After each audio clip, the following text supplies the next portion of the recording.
সালাতে দোয়া কবুল হয়। সালাতে দোয়া কবুলের তিন জায়গা।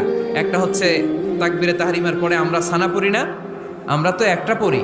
আল্লাহর হাবিব সুন্নাহ এবং নফল নামাজে আরো পড়তেন সানা, ওই দোয়া কবুল হয়। দুই নম্বর জায়গা সালাতে সেজদায় পড়ে দোয়া করলে কবুল হয়।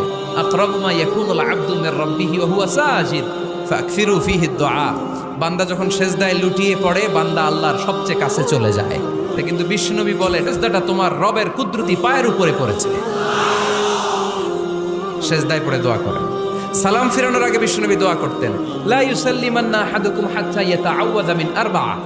আল্লাহর হাবিব বললেন, চার জিনিস থেকে পানাহ না আছে আমার কোন উম্মত যেন সালাম না ফিরায়। তারা যেন পড়ে, আল্লাহুম্মা ইন্নী আউযু বিকা মিন আযাবিল কবর, আউযু বিকা মিন আযাবি জাহান্নাম, আউযু বিকা মিন ফিতনাতিল মাহইয়া ওয়াল মামাত, আউযু বিকা মিন ফিতনাতিল মাসিহিদ দাজ্জাল। আল্লাহ কবরের আযাব থেকে বাঁচাও, আল্লাহ জাহান্নামের আগুন থেকে বাঁচাও, আল্লাহ জীবন মরণ